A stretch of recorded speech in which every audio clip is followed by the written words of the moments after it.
आणि बाळासाहेब पाटील हे राष्ट्रवादीचे दोन्ही पण नेते त्यांनी या विमानतळ विस्तार वाढ कृती समितीला म्हणजे जाहीर पाठिंबा दर्शवला होता।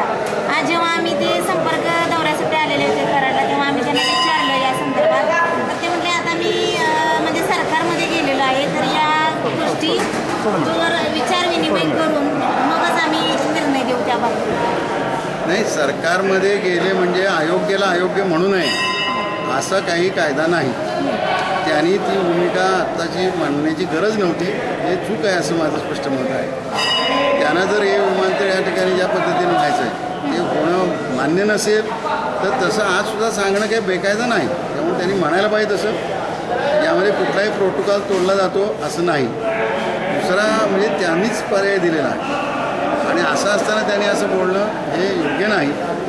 आणि या सगळ्यांच्या बाबतीत माझं असं म्हणणं आहे की हे आम्हाला व्यक्ती म्हणून पाठिंबा द्यायला आले, पण इथं आता त्यांनी सगळ्या माणसांना घेऊन यायला पाहिजे। जनतेला त्यांच्या पाठीमागं जी जनता आहे तिला घेऊन यात उतरायला पाहिजे।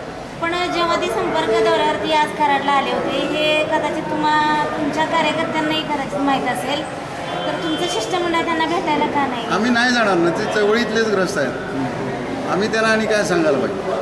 आणि आमची ही पद्धत नाही, म्हणजे असं अनौपचारिकरित्या भेटणं ही आमची पद्धत नाही। याचा अर्थ आम्ही क्यूमध्ये उभं राहणार, त्यांना 10 लोक भेटणार, त्यातले आम्ही 11 असं आम्ही आमच्या चळवळीच्या आम्ही समीमुक्ती दलाच्या माध्यमातून जेवढ्या चळवळी केल्या त्यामध्ये आम्ही ऑफिशियल बैठक लावूनच कुणाला भेटतो। म्हणजे मंत्री म्हणून मित्र म्हणून भेटणं हा वेगळा मुद्दा आहे, पण या प्रश्नावर भेटत असेल तर वेळ घेऊन ऑफिशियल बैठक घेऊनच आम्ही भेटणार।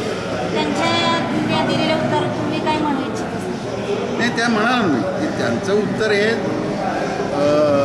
खरं म्हणजे जास्त काय झालं म्हणून की कारण खबरदारी घेण्याच्या पद्धतीचा, म्हणजे त्यांना असं वाटतंय जणू काय की असं बोललं तर काहीतरी माझं मंत्रिपद जाईल किंवा काय होईल। गेलं तर गेलं ना, जनतेच्या प्रश्नावर ते तुम्ही असे बोललात की जनतेवर जे अन्याय होतोय असं म्हणलं म्हणून तुमचं मंत्रिपद गेलं तर तुम्ही त्याची पर्वा करता कामा नये। असं तुमचा पूर्वीचा संपूर्ण इतिहास आहे, तर तुम्ही तो इतिहास तोडू नका असं म्हणणार।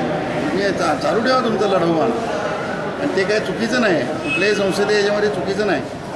आणि लोक आता 26 तारखेला घेतील पुढचा निर्णय काय असेल, तोपर्यंत पोलीस बिलीस घालून काय करायचा प्रयत्न केला तर आम्ही खबरदार म्हणून सांगितलेलं आहे।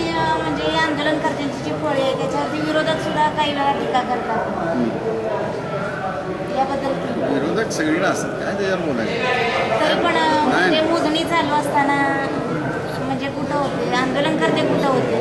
नाही, एक प्रश्न असा आहे की मोजणी अशी भूमिका काय घेणार आहे? मोजणी नव्हतीच।